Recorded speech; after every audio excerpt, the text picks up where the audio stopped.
Bena koko e won sem de chese otumu se agene o mena pa o man pumpuni Ghana mu a ba bia we fa bia chese abena koko yan rank ne first a na bia we da so second na third e o ani tia ezan na say what the name be revelation behind also for anko we ka say revelation chese ensem a hunta ene o ma tete prophet no mu wan o mo terms on we chese bibia tete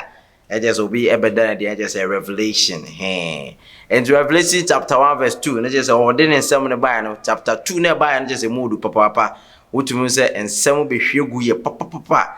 just na man for cry am se shiom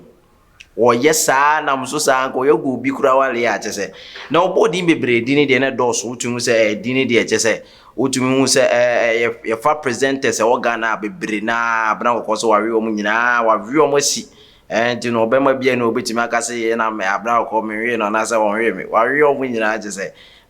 need to me da papa wo kire ne nsem say onipa ba ko a wotumi say ni din ebe frafra ne ma age say abe ya woro wosem a age say ono kura no wotumi esu pa ye ne ya papa say ni din ya betumi apie sai nsem mu Nidi anase nidi nipa de kokonsa blogger no nidi ankasa oje so Eugene Safo nkansa sana nidi ankasa ede enti no ono e na je otumu se ne ho abebon sai nsem papa abna kokko ebufuye se wo na me se wo na ma ebu se me ne obi aje so de wo twitwa screenshot fa ye nkomo mabonyina WhatsApp ebegu video one wo kire se ampa sa abranti we se kase ma anase bema che so woni oba da pa ya na che se Eugene Safo anase konsa blogger no che se waje no me na papa eno na che se science me ya dia ha ne papa kokra ma etumi ya ase one Lebene Victoria Lebene go ya se o mawale a che se no enti no Eugene Safo abomodin ya de chaupa kese pa chaupa dente chaupa mudu chaupa chese esopa papa kokuruku e de abra ne yere se wosre na se ade esi de enya recent enya ade e nansen asem kura isan se woni abna kokko atwempena na so worry abna kokko na achepa acha chese utumi se emben aware kura wo se enya enasem na so na menim se metumi ahia odo papa bi te se wo a nensem na emu hwam na so se obaji atomu de ene se wono ara wo se enya ade ane ko nim se obetumi ahia oba papa bi a chese ne hu twa obosi kokko fine say da na nko ankori abna kokokora isanza abna kokode wotumu se wo se Eugene eka wo se won de wo hwa se da nya oba biasa na wono de wonim spose nka obehia ye Victoria nka wan fa okora nka wa fa lie enti yenka ne nsem bia opokire ebegu ye Twitter jese amanfo nyina etumi di won bobo se abra ye modi 2 years anniversary o aware mu enne eyo mu 2 years anniversary a jese mo bomodin edi no ena opokire sansem nyina begu edi sere ne se wo sere na se ewiase de onipa bia bone se na etie no onipa bia di bone awasasi so onipa bia won di bone da no won to bo embo ban ne hwade se yampa enti ne sa ne nsem no ntino wo sere ne yere se won fa nche ne san se wiase nyina apo no eyo no nko ani gina nti yen kan nsem no kakra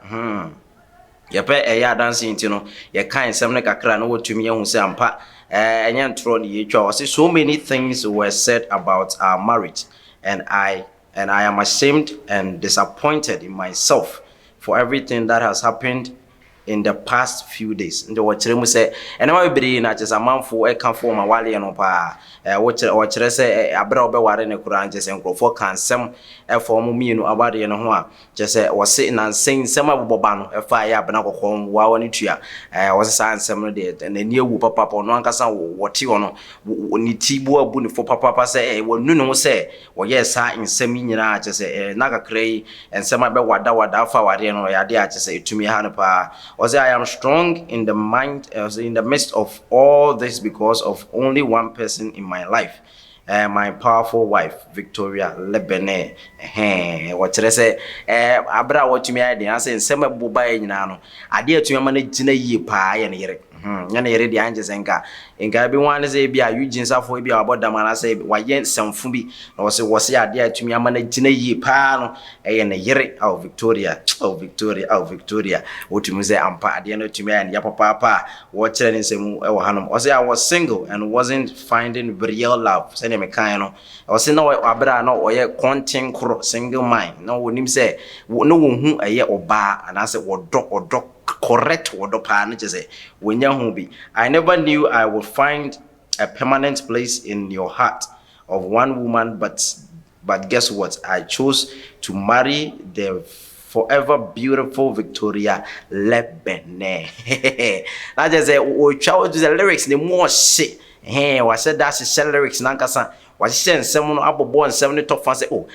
na me Abraham ye single na me nya obi a che say wo be say that dummy na enso ene de matumi anya oba bi a friend say Victoria Lebene a che say wotumi say na koma mu de magye hotinti man pa ma bo plastic hono mo a che say mahwe concrete agusu say sere nya de am tu order and just what said that to die or a Victoria Lebene akoma pa enti say obetu na free ode a je say grida waje hotinti ma je so wo kire mu se ade a oba ba ko pa je so wotumi edon o say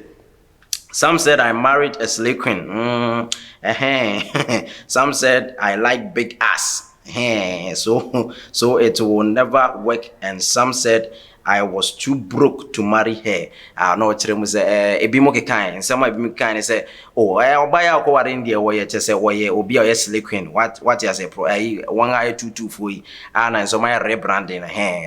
slay queen for no I just say na nkrofo kire mu say oh obi a slay queen de wo ye den ware no na nso wanti afi so bi so ka say oh wo de unisika unika pre enti na nya de a ware we betumi aye djuma ebi so kura ka say oh sign say wo pe eye akiri kesi enti no na obomodin aware Lebene nanso aware de entumi enkoye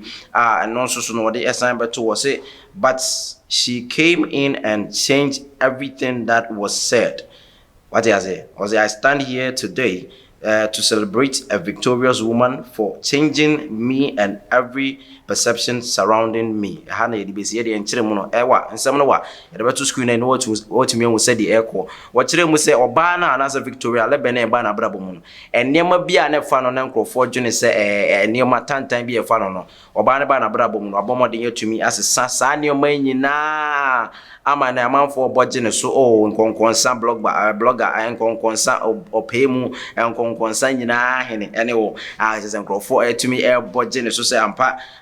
wotumi ayesa nipa nyina atumi hu say ampa de waye no oba na atumi ayade papa me de twato na ampese me de twato na afa bibia atumi ekoyi o say happy anniversary Victoria, I love you and I always will. Victoria Lebene a kire mu say odo Victoria papa de beba bia de besi bia say wawe obi o say onwe obi o say waye den o was it one of the odono want to me and free muda was it from Eugene Osafo in Cancer to my wife Mrs. Victoria Osafo in Cancer what to me say and some watching fair pa a more de mu ye crojin what said I sell lyrics no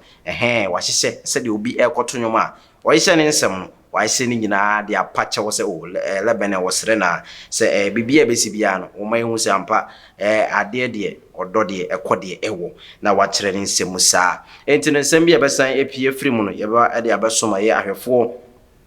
ewa attention TV anom say ya say de ebekọ ne say de ebetie bia say Victoria begia atum no so ba ma reply ne de ye re say ono so ebegia atum say ampa say nipa mistake na ye pache wa ye gitum enti ye hede Victoria so ebeka afa ho na ye to ensem ne so a to de bia na ye adwuma yetumi too serious obetumi adwuma sa no wo muna ni urade ada adwuma no wo ye adwuma na gosi sen na video bia etwagu papa e wo social media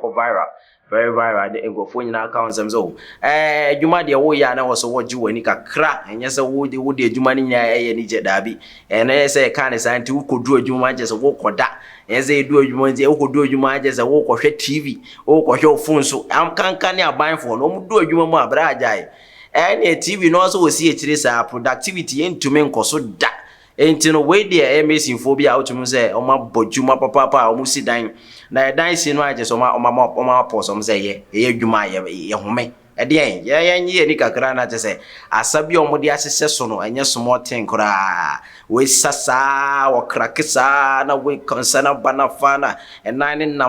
me transmit on ti anka bo skills am ya tro na enane no wo what you say na je se wo tumi twa ne dance papa obi na afi wo toma second one je se asane ye to aso sa aye fe papa je se wo tumi se obi after work and happiness na ade wo no obi aso bra mbibira obewu nti ya to boase wo ye adwuma na afi wo home na afi ji woni sere bra that is too serious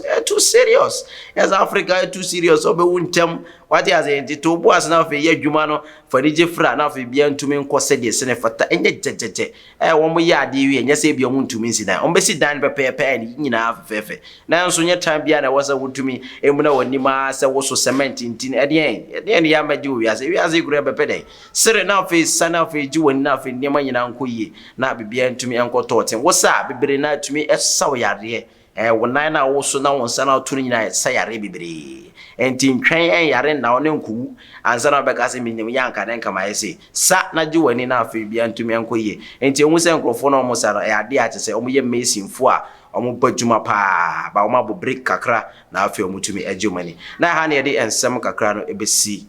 said the danding in a catcher on. But more than also subscribe to our YouTube channel now if you watch me a share. No be out to me and be said the Senate Fata. Numbers also free. New to me in the job. Bidding at the Franco Asante. But that's all J. Bray. Any other share.